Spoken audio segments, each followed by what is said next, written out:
Join our challenges.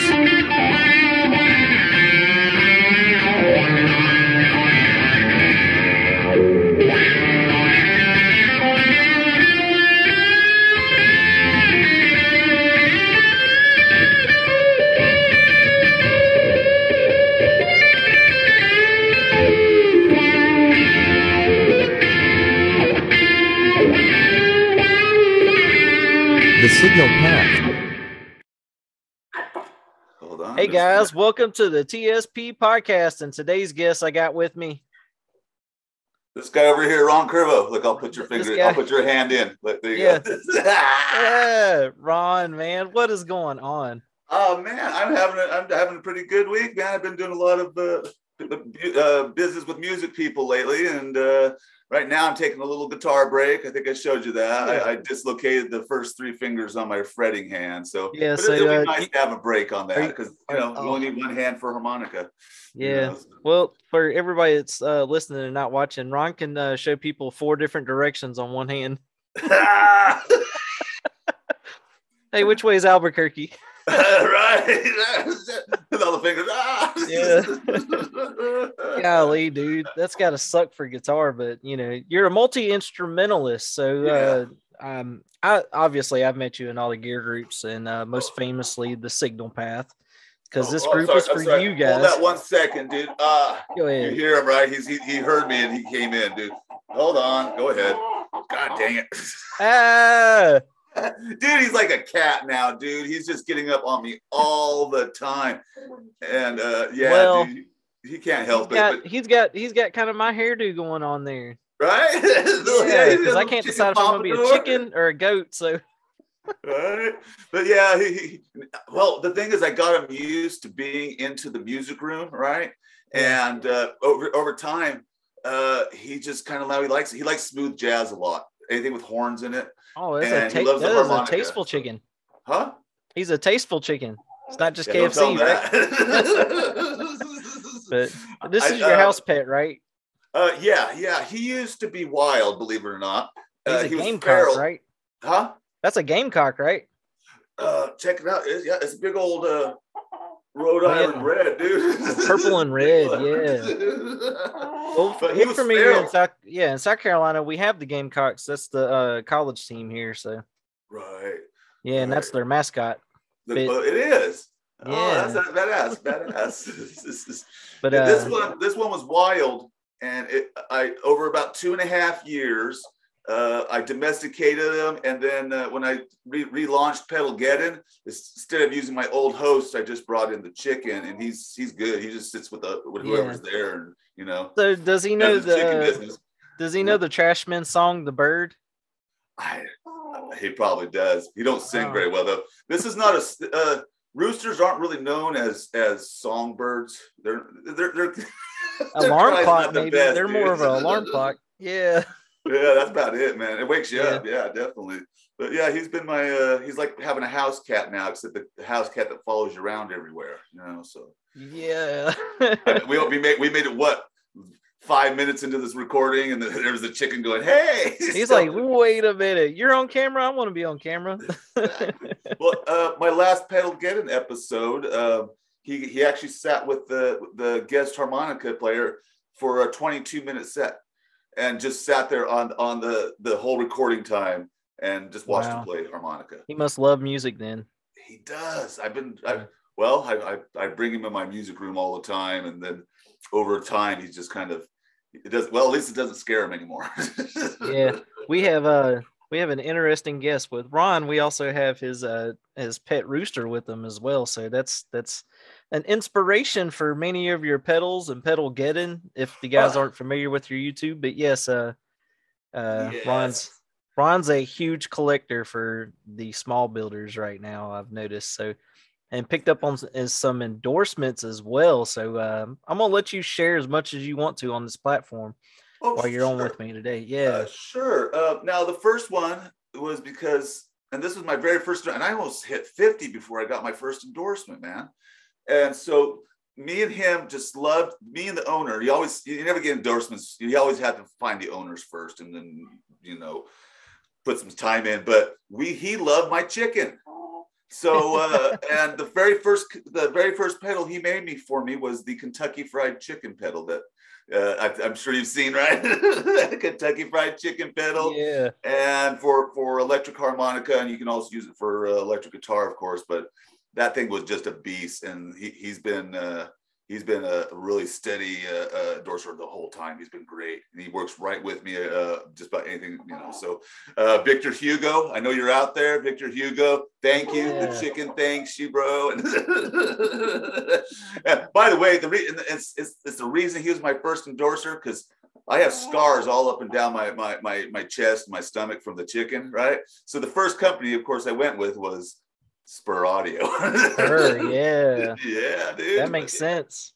Yeah. So, but yeah, they're great, and that sense of humor was what finally got my first endorsement going. Yeah, so. Victor makes such a great build, man. He's got a few clones out there, like the King of Tone, a Klon, the Big Muff, you know, and I'm not sure what's all in the Cornflake Drive, but man, those pedals rip, man. Like they just sound so good.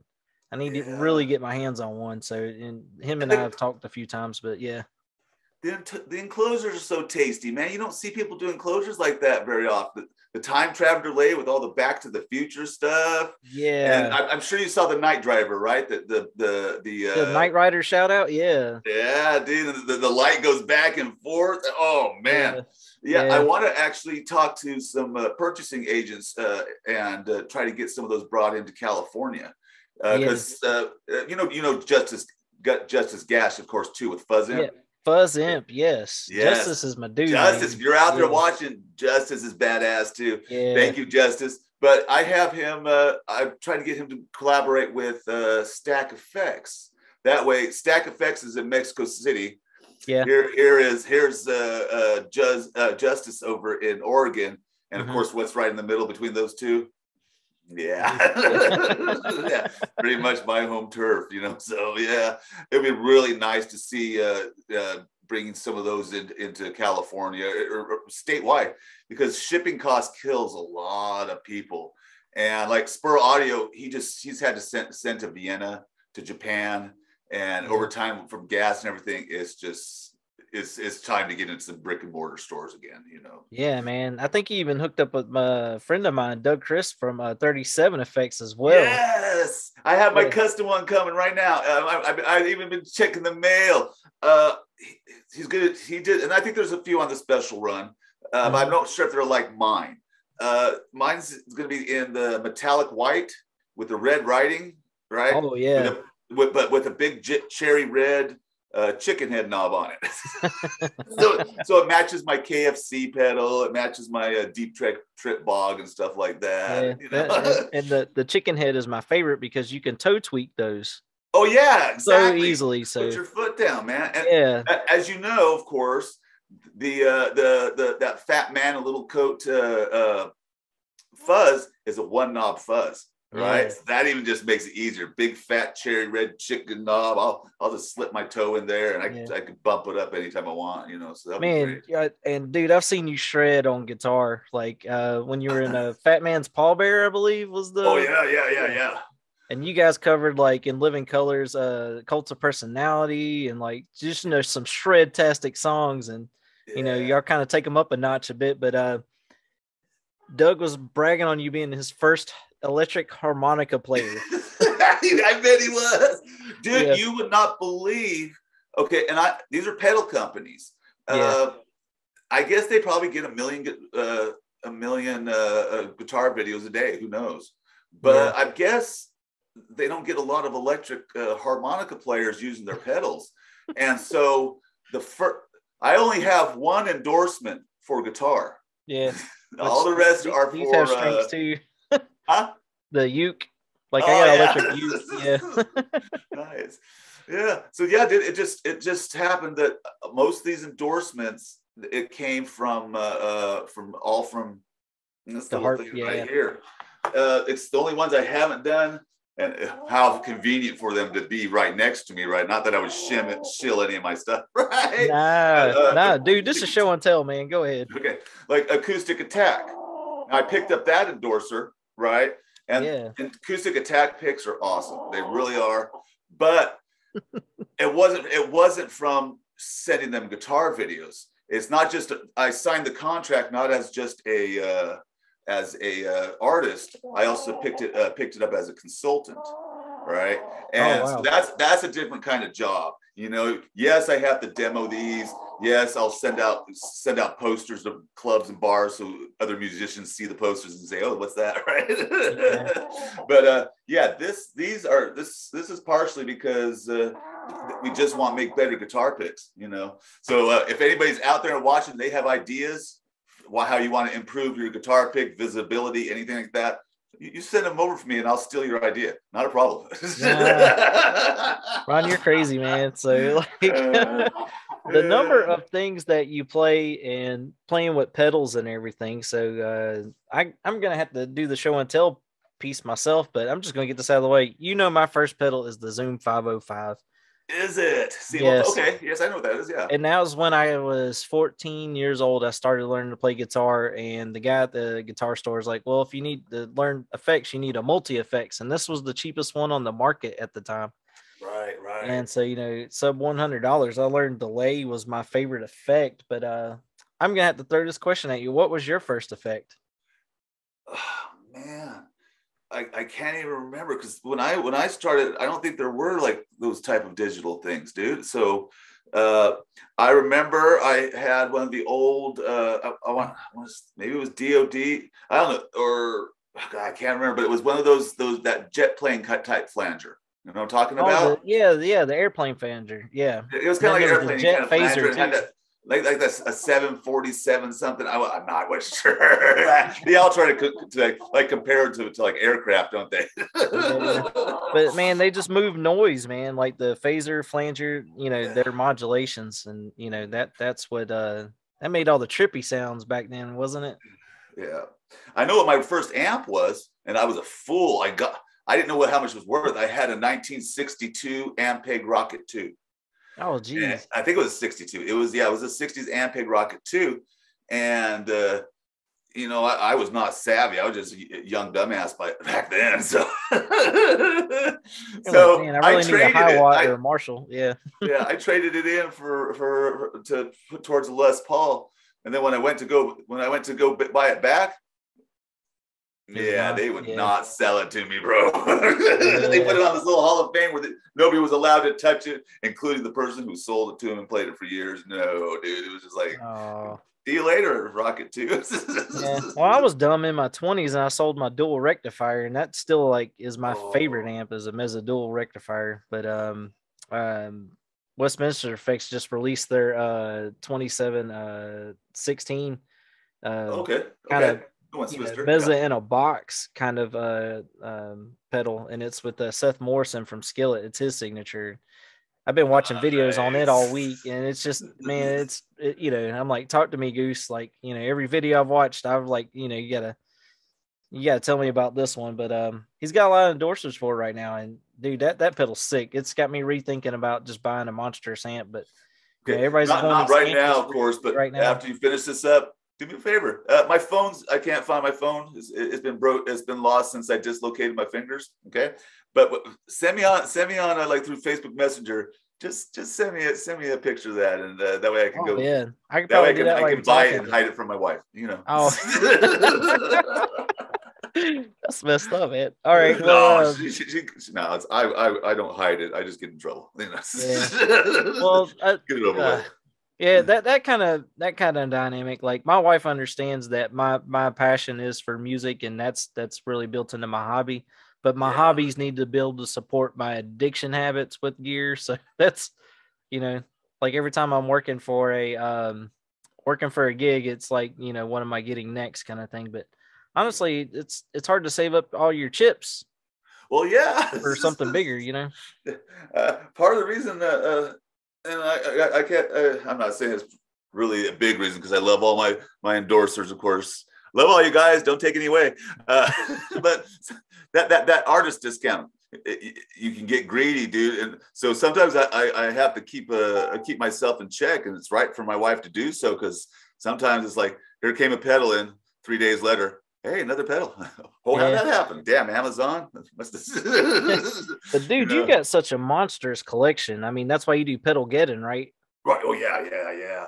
Yeah. So I'm not throwing you under the bus for the next question but and I think this is an obvious one. Are you a minimalist or are you a big board guy? And I already think I know the answer on this one. Okay. Well, you know the answer already. I'm not just the guitarist or the part player. I have my board set up to where I do the symphonies, I do all the synth, I do the horns and everything, but it's all just because, believe it or not, just about anything you can run with a guitar. Run through a mic. Yep. You can run. Yeah, this is straight into my board on an ABY box. So I click one button, I'm playing guitar. Next button, I'm playing harmonica, right? But yeah, as so you know, what kind of setup are you running with your harmonica? Because I don't hear enough about harmonicas to know the different brands other than Honor. But that's what I use the Hohner Special 20s, the progressive Special 20s. Let me think of users that use this. John Popper from the Blues Travelers. Yeah. This used to be a favorite, and he's actually a pretty decent harmonica player. Steven Tyler from Aerosmith, same harmonica, and they just have. Well, I'll show you. I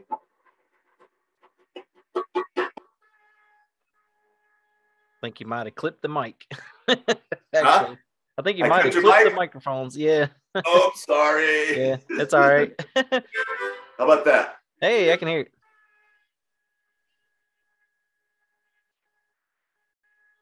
Yeah. Don't blow out a reed. It's a really good sounding harmonic. Yeah. Well, at least to my ears. And they're so musical too. Like I was listening to Hopper talking about blowing out reeds, and this dude tells me he buys I was listening to a podcast, but he buys 2,000, so they come on a pallet, and he's throwing them out during the gig. Wow. Yeah. So that's a heck of an endorsement, Yeah. Believe it or not, I haven't blown. I think I've blown one harmonica in the last probably 25 years. So, wow. Of course, well, no, I was gonna say I'm not really rough on them, but dude, I'm looking at my own lip spit on this, and the last time, probably from the last time I haven't cleaned it, and yeah, so I probably am, but maybe it's just because this particular model is really good for. I know it's just last, and it doesn't get too corroded inside because let's be honest, spit goes in here. But I was at a show just recently, and the little kid came up. And he wanted to play my guitar. I was like, no, you've seen my guitars. Like this one. This was on stage. The Schecter. You also have an Avenger, and I have an Avenger. Yeah. But the kid wanted to blow my harmonicas. Yeah. That's kind of gross. Yeah, I was like, no, I'm sorry. But he wouldn't go away. And he was like, well, you're not playing that harmonica. You're not playing that one. And of course, I have a whole case of harmonicas, so I have to wait till he goes through all the keys before he finally leaves me alone, right? Yeah. But you said you're a Schecter player too. Yeah, I got a crossbreed of about everything. So Ibanez, Fender, obviously Squire, Schecter. But I play so many different neck profiles. I just can't pick one. But yeah, man, it's weird for me. And it's I don't look for it. I'm not even. Well, I know what the grain looks like, but I'm not familiar just by looking at it saying that's that type of wood. But a lot of my guitars end up being ash for some reason. My ear, for some reason, it just likes ash. So the people who do the tone wood debate, if I have all these ash guitars and I just picked them by ear, I think you can hear ash at least for swamp ash and stuff. You can hear it. So you must like the snap of it. It's acoustically, it's got that snap. Right, and it has that the top end's kind of airy, which I like too with the swamp ash. Yeah, and you've played something that's like really dense, like say a mahogany, and what happens to the higher end and everything. Yeah, it's a dark wood. Yeah, but for some reason on these ash ones, that it doesn't, that it's just not there like it is in the mahogany. So you maybe you sacrifice a little, because I'm not sure. I haven't decided to turn up all my distortion pedals lately, but yeah, it seems like it's pushing it just as well. It's just a little more open sounding and not so dense in the tone, you know. So yeah, you're right. You said snap, right? yeah, it's got a snap to it. Yeah, that's right. Yeah, snap. Yeah. I'm going to use that word now. I haven't been able to. I've been saying airy. It has the mid range sings, but no, snap. I'm going to say snap. That works, dude. I don't know how much you got to fight cymbals on stage, but yeah, that's a big deal too. So yeah. Yeah, yeah. Dude, a harmonica, man, a harmonica can cut like in an acoustic environment. Oh, and, yeah. Well, it's all mid-range. It's all high mid-range, you know, so you're not really competing with anything except for, say, guitars. And the guitars, you know, that's in the different range between the bass and the treble, right? It's in a wide range like this, where this is more or less in that top mid-range, and just cuts. No matter what you're playing, you'll hear it, you know. Well, unless your drummer's tinnitus loud, and then, you know, you might not. I'm sure you've had tinnitus loud drummers, right? Yeah. Or like this is the first gig I've had in 20 years, and then just cut loose, you know, like they gotta get it all out of their system. Yeah. Right. But yeah, harmonica, like there's some really good songs I would love, like Led Zeppelin, When the Levee Breaks, like the harmonica part in it. Yeah. You definitely probably get, you know, like the guitar guys get like the Freebird. Do you get people to come up to you and be like, I got to hear Piano Man? It has nothing to do about the piano. It's the guy with the harmonica. No, but now that you mention it, I'm going to look out for it, bro, because I'm sure it will, dude. Well, apparently it's 5 o'clock on a Saturday. There's some ones I've got asked for. Run Around. Now, that's a Blues Traveler one, because I play that certain style of lead harmonica. I've gotten that one. Another one, it was this Black Sabbath song called The Wizard.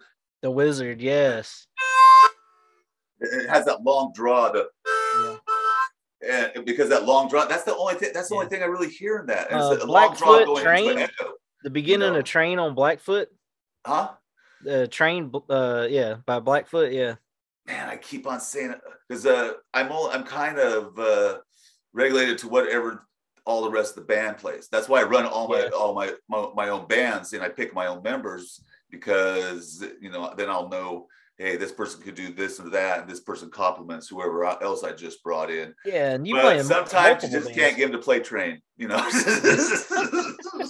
Dude, it took and I never got the full band. I did it as my duo when I was taking Pedal Getting live.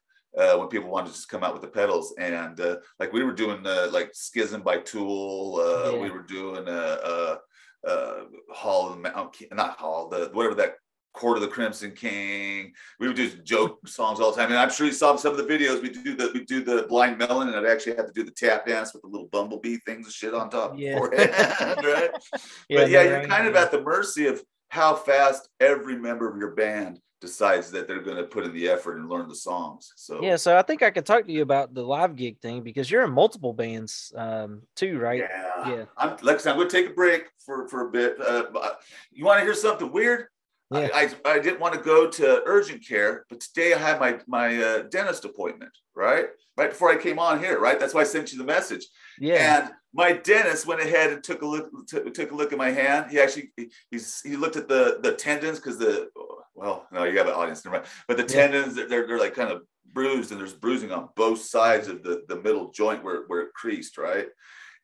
My dentist went ahead and diagnosis went through it, and they actually gave me medication for it too, dude. This is my dentist. So my dentist, you rock, by the way. But yeah, dude. Shout out. I didn't have to pay for an extra appointment because I was already at the dentist, right? So I got to save my money from going to the urgent care, dude. That's great. Oh, is that how it works in California, I guess? It did this time. But here's the thing. He knew I was a musician before I even came in. Right. Yeah. And he was telling me, you know, I have a hard time doing some of my scales going all the way up the neck. And, you know, I'm not learning quite fast enough. Do you have, yeah, dude, you're my dentist. you can hurt me right now. So yeah, I'll hook you up, bro. Don't worry, I'll get you playing. Just make sure you know you're not too rough, you know. So and I did, dude. I hooked him up with a list of teachers, and I said once my hand comes back, I'll teach him too. And but that's the thing. Do you see people like that all the time, and they want to play? They want to play, and just sometimes there's just not a lot of people that'll actually take the effort to teach them. You know? Yeah, and that's the other thing is like I've had a few students, and I told them the number one thing is to put the strings in your hands every day, even if you're not really meaningless, playing meaningless stuff. Put it in your hands. If you don't put it in your hands, then you're not getting around the neck, and then you start familiarizing, like, oh, I know where that note's at, or I know that I can hold this chord, like, and that's beyond the fundamentals. I mean, it's just the discipline of playing music every single day, and that gets them excited when they learn things. I noticed, and this happens a lot. I've had many students do this. The big thing that they do, and it's a mistake, of course, they'll watch this hand, and they won't pay attention to the hand that's picking the notes. And so I've been trying, right, exactly. And I try to tell them, after a while, it's not like I memorize every move every single time for every trick in my bag of tricks. About what 98% of it's muscle memory after so many years, right? Mm-hmm. So after a while, I try to make them stop looking at their fretting hand, because I tell them that will eventually go automatically. This hand is where a lot of the magic, because if you miss the notes, you off strike, you accidentally scrape any of those type of things, and it's going to affect whatever is. This is null and void, because this is what's putting the music out. Yeah. So that's a big one for me. Stop looking. Anybody else that's out there right now, by the way, too. Stop looking at this hand. Pay attention to this hand. Rhythm hand. Yeah. True, right? It's true though, right? I mean, just I challenged myself on this one because I'd never learned like finger style, and a song that I always wanted to learn was Dire Straits' "Sultans of Swing." Yeah. So the picking style on that, I didn't realize Mark Knopfler was like, he's hitting like 2 and 3 strings, and I didn't realize it because it's picking style. Right. Yeah. I'll say I'm kind of tired of playing that song, but man, sometimes even just how the tones in that, it's not like a dirty tone song. It's clean. Yeah. It shreds. It shreds. That's the thing. It shreds, dude. And it sounds like even though it's not dirty, it has that feel. You know what I mean? There's it's beautiful. I always like to use when I do Sultans of Swing, I use Mr. Black, Mr. Black's pedals. Yes. Yeah. Great owner. He makes, his name is Jack DeVille. Yeah. Don't tell your people up, because they're going to buy bug Jack DeVille. Dude, the Jack Superman, DeVille man, makes some of my favorite pedals of all time. Yeah. He makes the Eterna Gold, which is that one shimmery he does. But what he did is he took the original Eterna and put early reflections. So those early reflections, you can hear the extra dynamics in the reverb coming out. Yeah. And like at least 3 or 4 pedals on my board are Mr. Black. They're nice. I like his Blood Moon, the Gillamondo Phaser. It's just, they're tasty. They're tasty. This tasty gear. Yeah. So Jack DeVille, if you're watching right now, hey, by the way, I need sponsor number 7. It probably won't be him. but dude, his stuff is just incredible. I love it. Yeah. We got a lot of friends on TSP that are builders too, and I think I was trying to point you in the right direction with a lot of them. And these guys are hard at work, and it's a passion for these guys to make these builds as much as possible. And they're not really, like, I mean, some of them are in it to win it, but a lot of them just really have a passion to build the right thing, or the right tool you need, or the right tone you need for the gig kind of stuff. And honestly, I'm pretty happy lately with my Westminster Effects E89, because honestly, I've had and this is what I'm getting to with the boutique versus standard equipment kind of thing. Right. I find what people are calling boutique is like the small builders and that kind of thing, and standard equipment's like your Bosch, your MXR, Dunlop, that kind of thing. I'm not sure if I agree with that. Yeah. Because some of these, and it's. So there's some boutiques, and I consider them boutique, is because there's really specialized units. They're not something like it's not something you're going to find from an Ibanez Troop Screamer, or and it's a lot of it. It just feels like sometimes old standard circuits or variations or mods on them, and they just sound better than the originals. Let's be honest, they sound better than the originals. And that's what I'm getting at. They do their homework to lower these noise floors, so you don't have all the hiss and hum. They put the buffers on the right side of the circuit, where they need to be, or they do voltage pumps like the Earthquaker plumes, like they make it an 18 volt system out of a 9 volt system. So, they do voltage pumps, but a lot of the small builders, man, they kick it up a notch, versus the standard equipment. That's what I'm kind of getting at. But most definitely.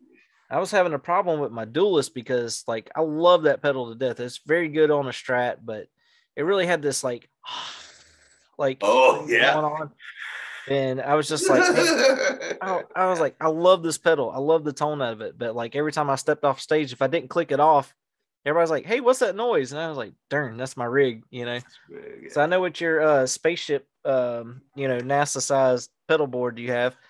That's quiet. You would be surprised. It's that quiet. You know what I mean? Because my first builds years and years ago, and I would go through them and then like say I hit a compressor, I turn it fuzz in the wrong place, and it sounds like an old TV you left on. Yeah.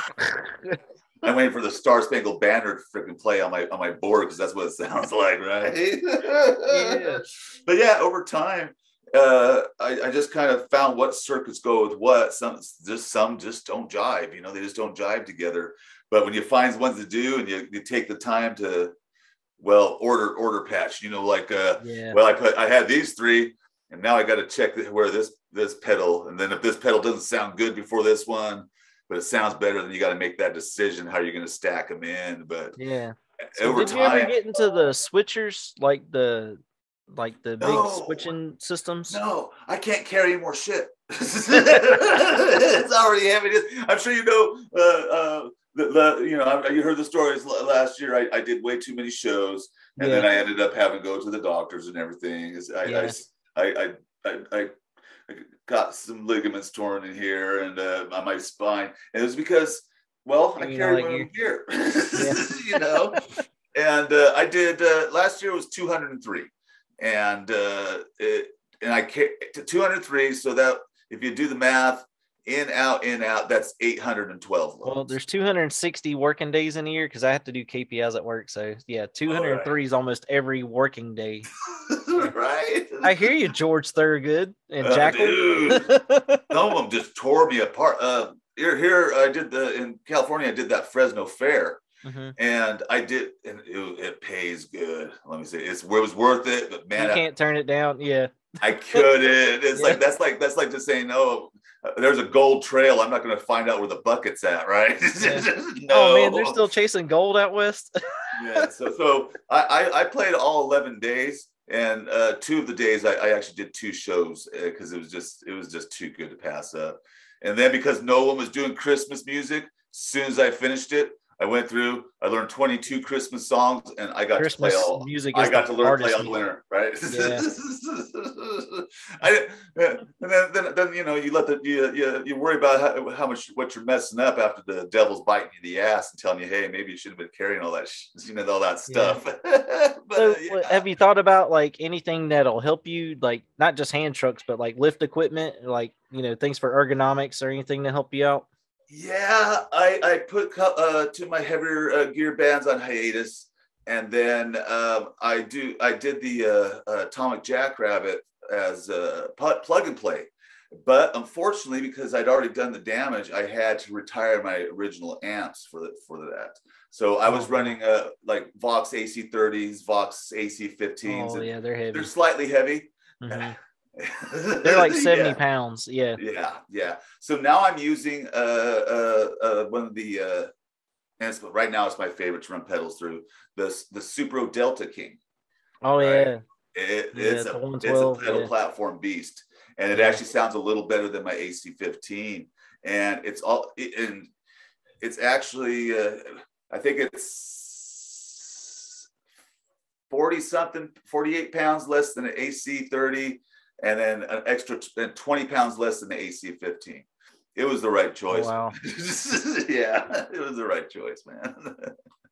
But even with playing harmonica, that's significantly lower than holding a 7 or 8 pound guitar for the whole gig. You know, like how's that work? Well, like I said, I still got to do the guitars, and but man, when I put that guitar down, all I have to do is flick my wrist and ka-ching, and I got to, yeah, it's nice. It's nice. So have you thought about taking up like saxophone or any other type of lead, like brass or woodwind? Believe it or not, I do play one other instrument, and I play the electric.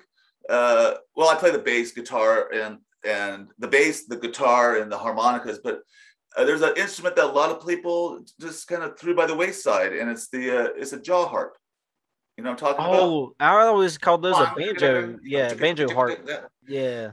So I play electric mouth harp, and it's like having it's almost like having dubstep in a spring, dude. Because you can do some really neat stuff. You just have to learn how to do it, and you take your time to practice it. And just like anything else, you know, you can make it sound badass. It's actually breath dependent, just like a harmonic would be. The inhales, the exhales. So all that sound coming off is all exhales and inhales in the shape of your mouth. So when you join the Purple Onion Brigade with Les Claypool with the electric. I wish. Well, I'm going to say it on the count of three. I think you know what my favorite band is. Ready? We'll say it on at the count of three. 1, 2, 3. Primus. Yeah. Mine too. I was going to suggest this because this is another light instrument, and for me, it's just fun, dude. I sit on the porch with the ukulele all the time just for the fact that it's something I can grab, and I don't have to plug it in really, but like it's got the 1/4 inch. It can shred too, but I'll be playing like Cliffs of Dover on it and stuff like that, just to be goofing off, man. But you know, I'm just trying to give you some recommendations. And the tuning system is relative to guitar too, so that helps. Like once you get that down, you kind of know, oh, I'm in C, so you can kind of transpose from there. But you're saying doing these covers with the harmonica, I think you're pretty good at transposing songs, and isn't that a big part of your set list? Yeah. What's that say again? Oh, transposing songs, isn't that a big part of doing your set list? Is what you can transpose? Mm-hmm. All the versions, of all the bands I've been doing, I always tell them make it your own a little bit, but you know the audience they do expect a little bit of familiarity with the song, you know. So you always also have to learn, you know, you got to learn all the hooks more or less, and but because we did such a diverse range of songs, and then I got to do that with 3 different bands, right? So it was like. I don't know, man. It was always like it wasn't just almost like playing with one band or in one style. Here I'm playing like 15 different styles with 3 different bands, and that's so fulfilling. When you don't have to have the label as a metal band or a rock band or a country band, right? Hey, there's a band over there that's playing Tool and Johnny Cash on the same set, right? Yeah, that's diverse. Yeah. And then are you gonna do some Tone Loc and some you know, crisscross and that kind of stuff? Start doing some I was gonna for a while I was doing is it Ice? I want to say it's Ice T's. I was doing that. It was a good day. You know what I'm talking about? Yeah. So I did that. I was thinking about doing that one Eminem song, that whatever that one. Dun, dun, dun, dun, dun, dun, oh, dun, the dun, Lose Yourself. That's it. Lose Yourself. So you know, and I even play stuff like even now. I with even my rockabilly band. I do the I do Miley Cyrus. I do. Oh, Lady Gaga's Poker Face, right? That's a duo. Nice. But that's the thing. It's not. If I needed the money, it would be just cover songs all the time. And that beats getting Wagon Wheel 3 times in one set. So. But yeah, so my wife, she makes me do it for the fun of it. Yeah, and she says, as soon as it's not fun, I'm not doing it anymore. But right now. Yeah, fun, you're bringing up a lot of good points when it comes to playing with other bands and having band dynamics. I mean, you got to do what you love, And you got to take a couple of hits. Like, I was making fun of Wagon Wheel. And my bandmate said this even on the last podcast, that that's my favorite song. It's not exactly my favorite song. They were poking fun at me because they know it's my least favorite song. But, Right. but I'll sing it with a smile on my face because I know I'm getting paid. Of course. Of course. And, Yeah. You know how many times? I'll probably do it again someday too. I was gonna say I don't want to ever do it again, but I probably will. You know how many times I've had to play "Sweet Child of Mine"? Oh, can you imagine? That's Dude, a learn it on the song, ukulele. right? That's even harder because like trying to transpose that is even harder on the ukulele. There's no open strings on there, by the way. So. Well, I'm lucky. I have a cheater guitar. I do. And my friends say it's like the heaviest damn guitar they've ever held. Right. But so I don't have to like revolve my scales around. I'll grab it off the wall. Okay. This is made by ESP. Yeah, some show and tell. ESP, but it's made for the Japanese audience. And the brand for ESP Japan is called Edwards. Yep. Right? Edwards. Yep. Edwards. You heard of that? Yeah. Dude, So those anyway, inlays are sick. Oh, thanks. It's like But a tree of also, I life get a kind of cheater thing. on my falling through on my scales, right? Because I hit the hip here on the 24th, and I get to finish that scale because it goes up to the 27th, right? Yeah. And so, and let me tell you, when you don't have to rush back down, and you just finish it up here. Yeah, dude. It's first it saves a little huffing and sweating, but also, it's like, I'm not gonna have to trickle back down. I'm just gonna finish it right on top, and I'm good. So that's always nice. Yeah. So that's not the one that has like the Sustainiac. Then I think that's your Schecter, wasn't it? Yes. Here, I'll put this back on the wall real quick. Give me a second, dude. Yeah. I'm not supposed to be wearing this shirt when I go live, but I'm wearing my Let's Start a Cult shirt with the Kool-Aid Kid. I shouldn't be wearing that. I shouldn't be showing off. Nobody probably would have even noticed it. But yes, this one right here. And let me tell you, if you have a Sustainiac, it's almost like having a violin. Okay, which is really nice, right? And I never bought a Sustainiac guitar. Like I thought, if I want to do that kind of stuff, I'll get an Ebo. Yeah. No, that Ebo it's not the same. And what I like about these is the fact that on the Sustainiacs, it's not just that low tone. You can also get the mid harmonics, and then you can switch it up, and actually it'll also it'll shake violin. The top end, the high end harmonics. Like, so if you want to have those squeals, like say Dimebag Darrell from Pantera. Yeah, it'll go automatically once you hit this switch, and you can just So, yeah. By the way, this is my favorite model. I'm gonna let you know. And there's a all girl band version of Iron Maiden called the Iron Maidens. Yep. Of course. Yeah. You've heard of it? Yeah, I've heard of them. Yeah. Yeah. And this is one. I know this is I don't know if it's her design, but it was the best Schecter I played, and it was, well, at least the most ornate too, but it happened to be an ash body. Yeah. This is weird, right? But I got the mahogany version with the SLS, so that's, Is it heavy? No, it's okay. It just, the way the horn sits, it's like it stabs me like right there in the chest. But it's one that I actually tossed that guitar on stage, like actually hula hoop it. Oh, you did it break? Yeah, because it's shaped that way with the offset. But I wouldn't dare do that with a lot of other guitars. But I like the DiMarzio buckle straps. Oh, okay, right. Yeah, and it's way down the wall, so I don't want to get up and get it. But yeah, this was just the Nikki. Like I said, her name's Nikki Stringfield. She's one of the leads for. Hold on. All right. She's one of the leads for the Iron Maidens, and this particular model, she has her own model pickup. It's just the Nikki Stringfield, whatever. But there's just something that was just a little bit different in the tone when you're especially when you're on the lead pickup. You're not on the rhythm pickup. It just has something that snaps into it. Yeah. So actually, I think it's probably a little more of that pickup than it is the guitar itself. But the guitar plays beautiful too, so it's just like a bonus. You know what I mean? Yeah, that's what I said. Like I can get around the neck on that Schecter like nobody's business.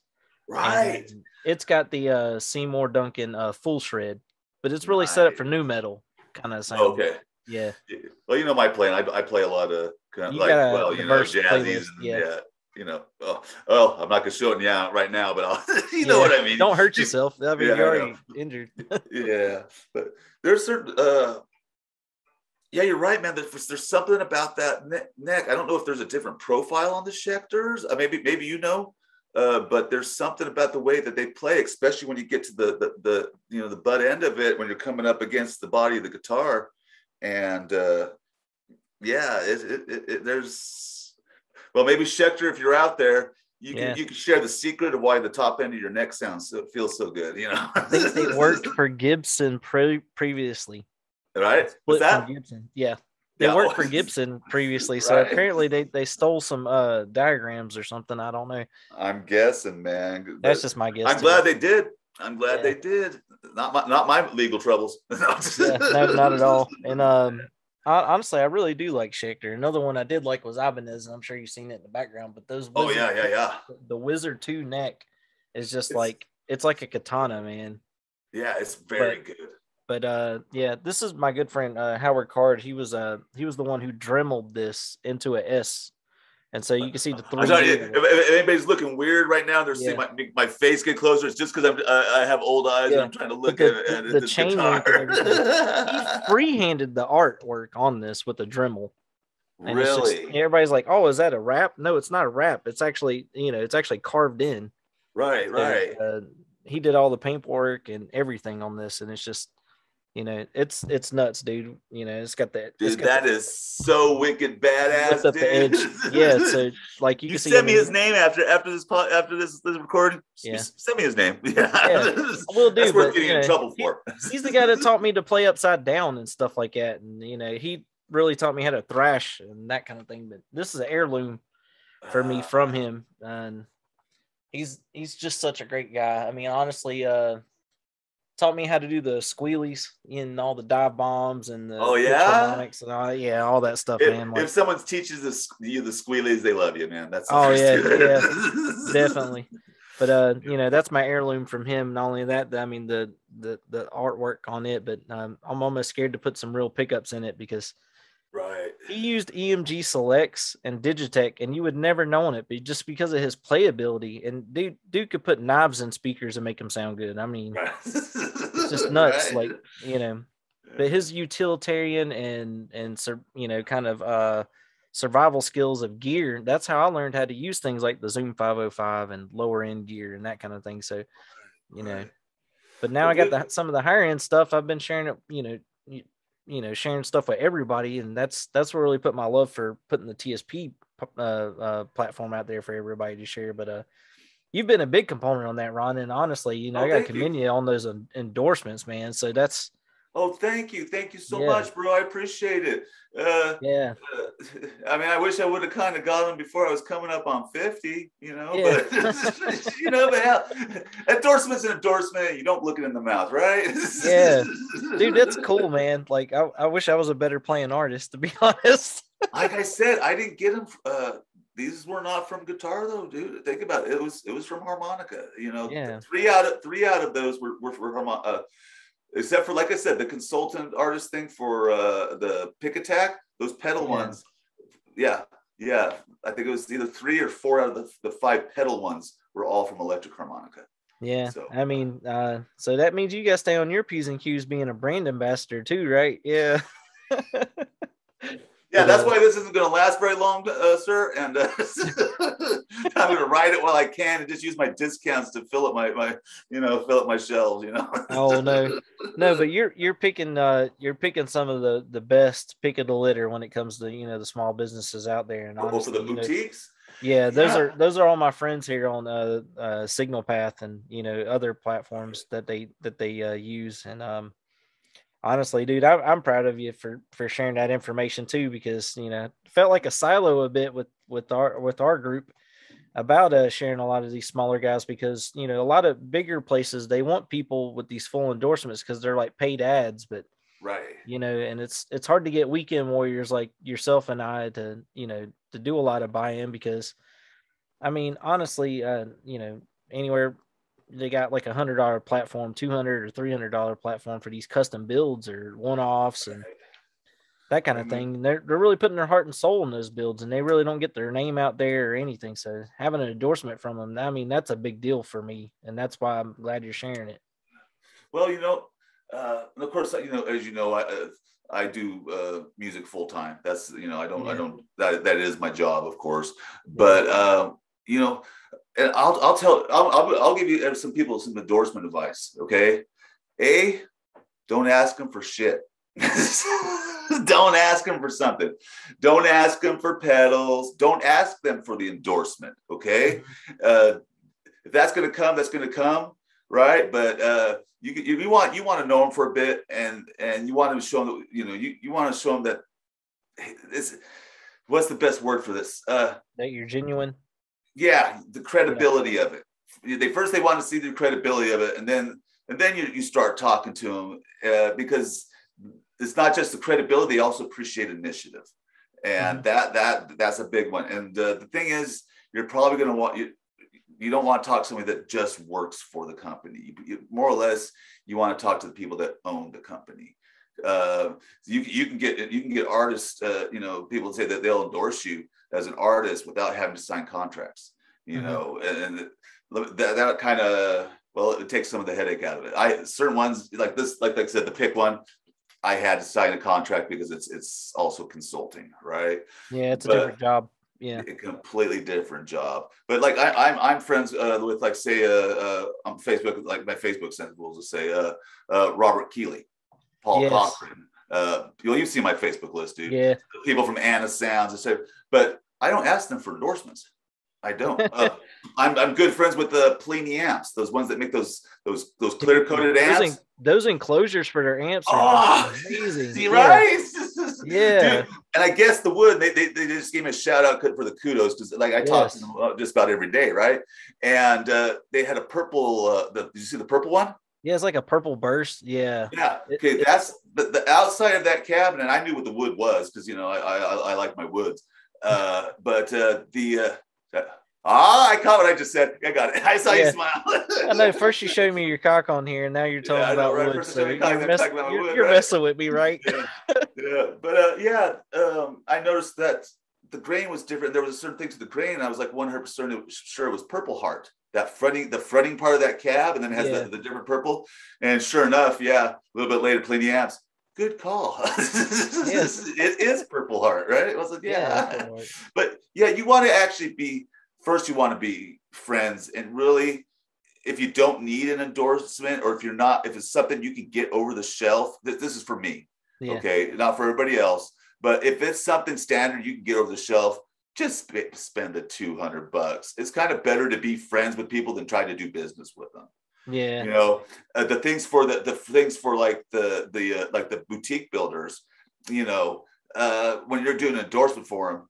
Then you also want to do some of the legwork for them, and you want to push those products out there. Like I said, I want to talk to the purchasing agent from Guitar Center, see if we can get some sent here in California, right?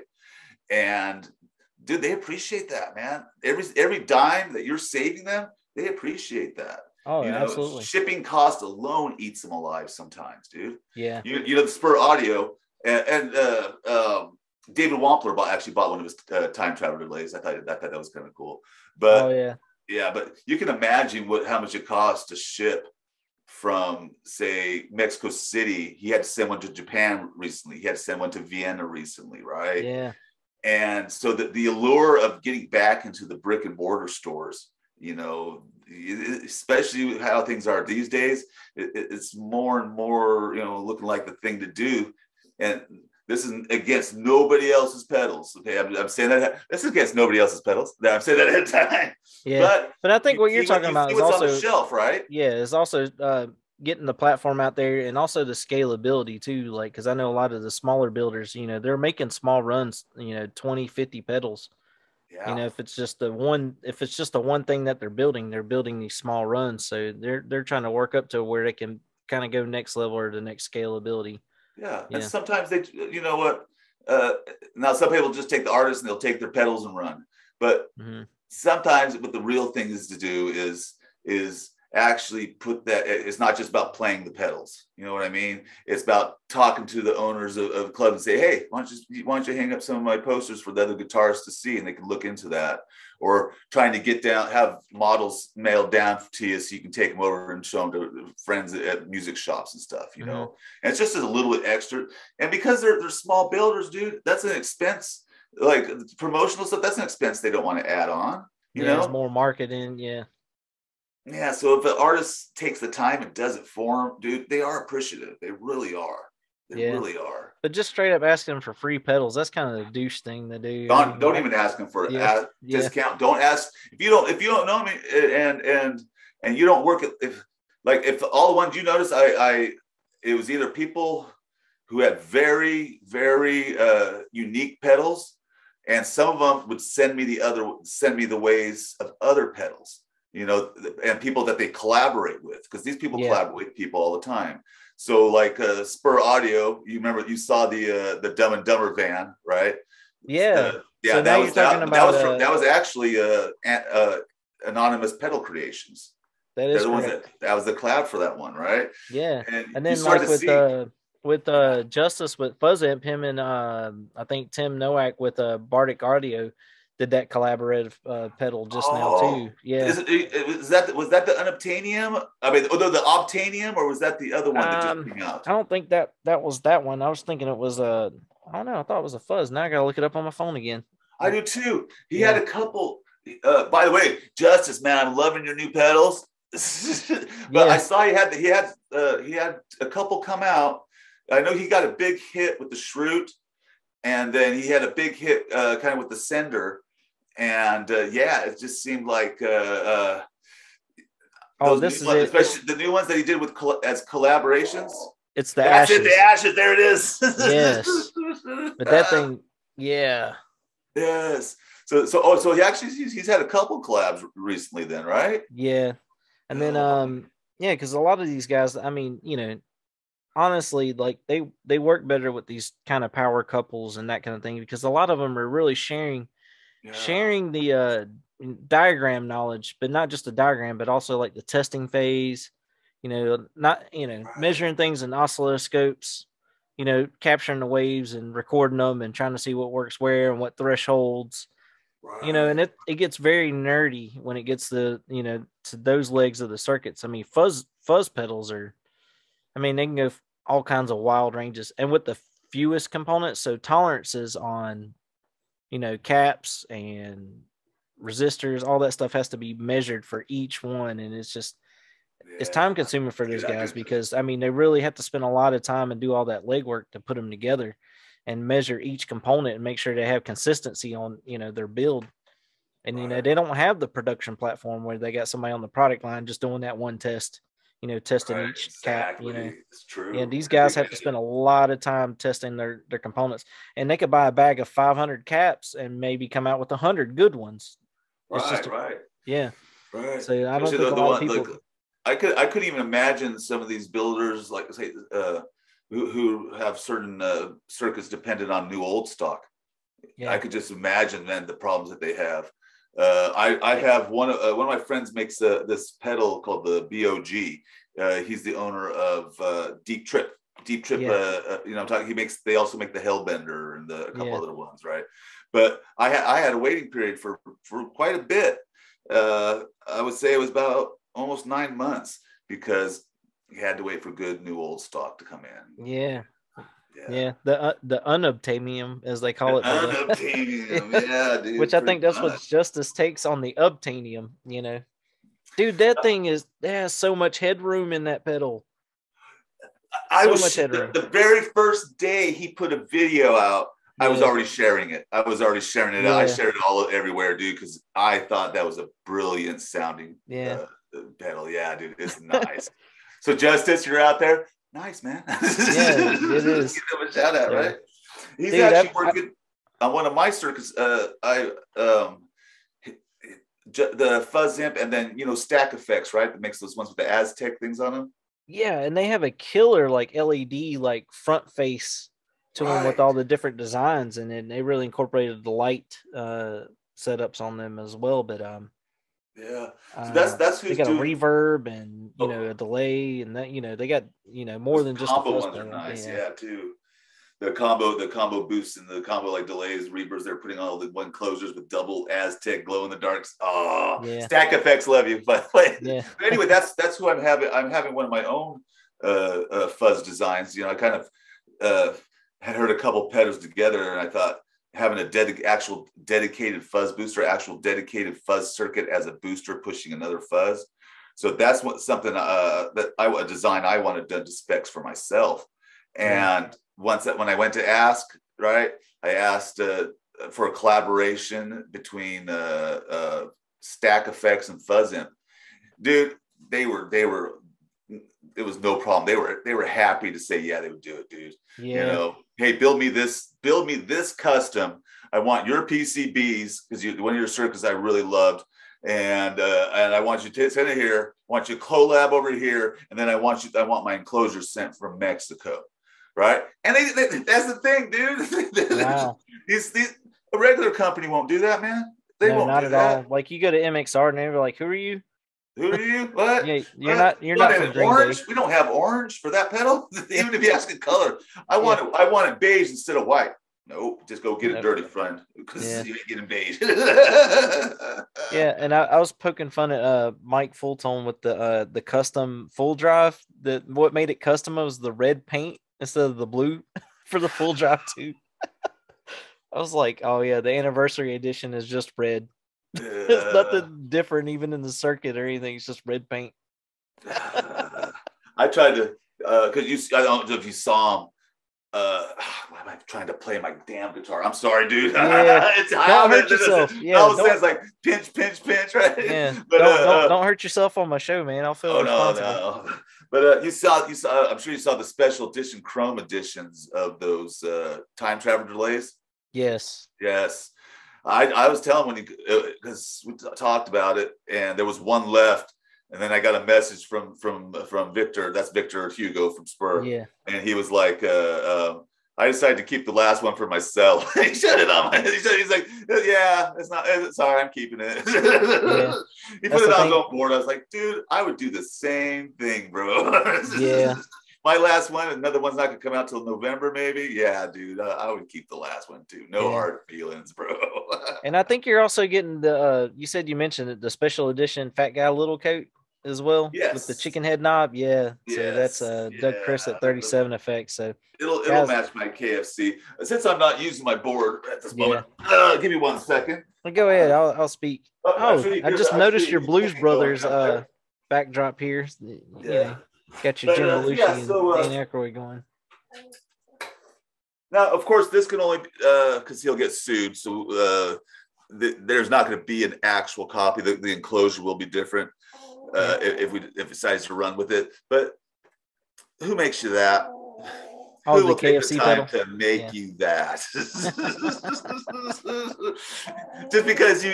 just because you two cats love chickens, and right? Oh, yeah, sure. Yeah, but there's also an acronym at KFC. It's keep freaking shredding or something like that, or chugging. That's what it was. Keep freaking chugging, right? Yeah. So that's a shout out to my friend Greg Campbell with his page. But he's a high game player that he's very well accomplished. Right. And he's like, that dude, that pedal's sick, and you actually had one made, so it's like it's coveted now, like by other players. So yeah. Right. Yeah. I'm sure anybody even just watching right now, if you just communicate with a boutique builder and just communicate straightforward, they will put those extra little options and the extra little touches in there because they're a smaller business. But I think sometimes with these smaller businesses, I'm not saying it's 100% true, but I think the smaller ones love doing it a little more. Yeah, they really got more passion, less business, Yeah, and definitely support these guys, man. I mean, they're not buying their third vacation home because they're a CEO of a company. I mean, a lot of these guys are trying to eat and that kind of thing, and it's tough. It's kind of like being an artist, like we're all in this same struggle together with it. And you'd be surprised too how many even things you think as actually bigger.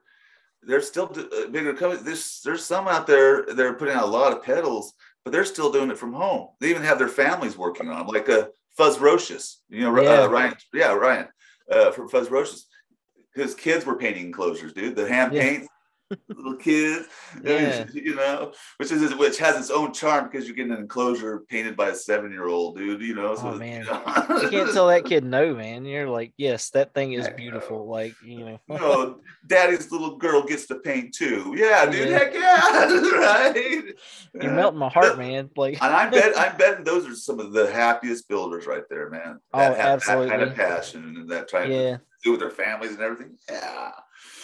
Yeah, like I was saying earlier, if you don't love doing it, then yeah. I mean, honestly, they say if you do what you love, you'll never work a day in your life. That's right. That's what they say, right? But, unless you sign. Ron, I felt like this whole episode has been a huge shout out, man. But I'm giving you a space to plug away. So, where can people find you? And you don't have to do that, my friend. I'll just let them know.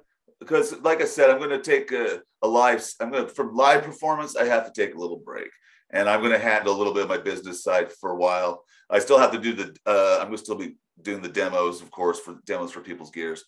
But for my shout outs, them all: Stack Effects, Spur Audio, my very first, giving him Justice Gash, my second, who actually 4 hours later gave me my second.